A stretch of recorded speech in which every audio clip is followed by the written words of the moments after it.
All right, wonderful people, lovers of freedom. Good morning, good afternoon, good evening to each and every one of you. Welcome back to Let's Talk TV, your one and only YouTube platform, where they're giving a back-to-back update on how things to be, on how things to share for Biafra land and beyond. If you're joining us for the first time, remember to subscribe and turn on your notifications too. Also, remember to like and share this broadcast as it is hot. All right, the latest one with the boss brains at the moment. Yes, Enugu community has lamented on the destruction of crops farms by Fulani headsmen. And people, these are the set of people that we've been talking about that we need to actually leave our premises. We've been talking about it, how these people need to leave. But of course, anytime we say it, it's as if that we are not being accommodating, but we know that these people are just evil. Everything about them just screams evil. That is what it is, and that's the truth of the matter. Now, these are the details of this news. The man, he said that the man narrowly escaped as seen in videos by a witness Amechu Ugoji shared on his Twitter handle.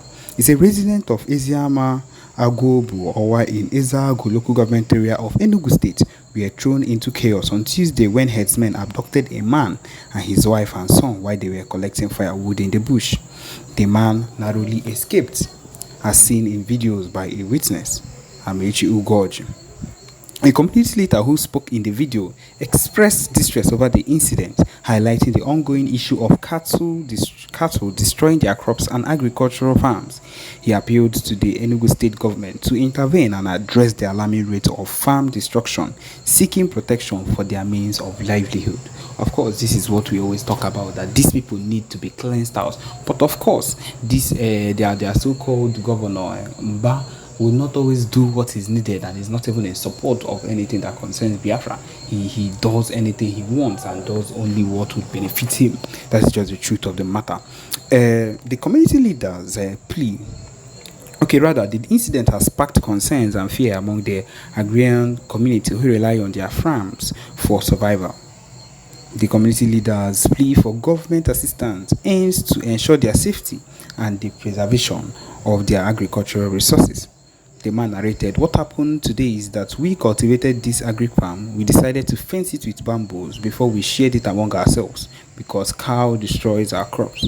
When we started fencing the farm, the herders came and started asking us what we were doing because they would come back and remove the fence. True to their threats, today they came and destroyed the fence. So while they were destroying it, we got information and came and pursued them out. They attacked one of our brothers with their sticks and told us that they would return. After we pursued them, one of our sisters and her husband went to fetch firewood, and from there they seized the husband. So the wife and son escaped and ran home to tell us." Also narrating how he miraculously escaped being slaughtered, the victim said that they were accused of killing their cow, a charge he vehemently denied. Of course, our dog came, my wife and son escaped and came to make a report that I was seized by Fulani herdsmen inside the bush. My wife escaped with my son when I was exchanging words with them. Asked them, "Will you kill me and kill my wife? For what offense?" At that point, I didn't know that my family had already escaped to come home and give information on how to rescue me. When the herders discovered that my family had escaped, they apparently sensing danger, they released me. When they released, I was calling my wife and my son, but they were nowhere to be found. That was when I knew that they had escaped. The farm the herders destroyed is located at the place called Agric in Eziama Agobo. And these people are becoming a very big terror to everything that we hold dear. And if we do not take things seriously at this point, it's going to enter another thing and we are going to suffer for it in the nearest future. And that is why we need to do something about it now. And that is why the PM keeps on saying a whole lot of things concerning this set of people, these Fulani people. They are not people you should even be living with or eat with or stay in the same vicinity with, because one day they can decide to wake up and kill you, and their plan, which is and has always been, is to take over everywhere, is to colonize and just to take lands. That is what their aim is, and we will not let them do this. This is not, our land is not for the taking. That is why the Biafra Liberation Army is on a mission to make sure they are cleansed from our land. That is the truth of the matter. We are not going to let them just wake up one day and decide to enter our land to do what they want. No, We are not going to let that. My people, that is just the truth of the matter. We can continue, cannot even trust one another, because these people knows the people that are weak in our tribe, in their political position, those that have committed crimes that they can use to blackmail them. They have used these people to turn us upside down, and that is why we can't even have peace. We can't even get what we want at the appropriate time. If this is our state at this particular point, think about it in so many years coming. It means that we will be so oppressed and compressed in this nation that for anyone to even come out and say I am an Igbo person will be treated like people that are not human beings. And my people, it would be the first time that tribalism will be so strong that we will not be able to say that we will not come out proudly to say we are Igbos or we are so and so. My people, it is getting to that time. If you think it is not getting to that time, look at the place where we are now, right now. These are the things that were talked about in the old, that were talked about by our leaders earlier on. Ndị Igbo anyị, that were leaders, our Igbo leaders earlier on, that these are the things that will be happening. But of course, most times we did not believe, or people back then did not believe it. But look at it now, we have found ourselves in that same situation. And now we are lamenting, we are crying.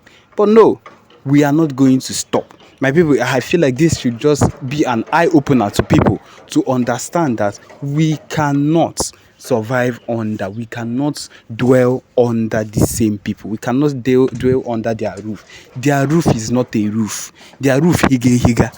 We will surely, the sun will surely strike us if we say we are going to hide under them, because they are not interested in anything that concerns our business. They are only interested in anything that will benefit them, and they can use our resources. Ndị Igbo, and they are interested in our resources, what we are able to do, how hard we are able to work to keep the country going, because they are all lazy people. Every single one of them very lazy. To see someone that is hardworking, or that would want to put in extra work as an Igbo person, as an Hausa person, or as a Fulani person, is very hard. And that is the truth of the matter. Which is why if you come to the JAMB lessons, or when you come to take JAMB and everything, if you come to Igbo people, they will carry their exam scores and exam cutoff mark and put it in 300, 350, 320. But then their own, if they manage to even get 90, they will pass them. Manage to get 100, that person might. That is what it is. This is clearly not fair. And then those people will be giving more better treatments than we ourselves, because that person is from the north. And they will take it from where they are in the north, from their schools in the north, and still bring it to the east. Because someone that would still be getting around those low-level courses, low-level cutoff marks, will still be allowed, because they are trying to invade, they are trying to encroach into every system that concerns Ndị Igbo and Biafrans. This is their plan. Now, putting all this command. There was a time that Buhari came out and said the same thing, and the backlash was so much that, of course, it was not. Now, it's looking at it, it's happening the second time, should let you know that this thing is something they've had in mind. This thing is a plan that they've had right from time, to make sure that we bring these people down to their feet. We encroach into their land. We make sure that we take over their land. Imagine giving Fulanis a free land. They didn't even say free land in every place in Nigeria, in every place in Biafra land, in Abia State, in Ebonyi State, in Enugu State, in Owerri, in Imo State. My people, think about it. When these ones have land, it means that they can get a base of wherever that land is, use it to plan and invade, and do a whole lot of things. And that is the issue we keep having. These are the issues we keep having every single time. When these things are not treated properly, you see that we would always have issues. Issues upon issues upon issues upon issues. And when these issues start compiling and keep growing and keep going high, my people, it means at some point we will not be able to contain it. But if it starts now, to go against every single thing, to make sure that, to let them know that we are not giving up on our call to get Biafra, then they will come to understand that we are serious, and that anything we've ever said has always been serious. and they will take us more seriously, because that is what we need to do, because that is what we are. We are serious people. That is why the Biafra Liberation Army and the Biafra Navy, every single people involved in this particular movement is working tirelessly to make sure that we get what we want. And so that is the problem. That is the effort we need to keep having.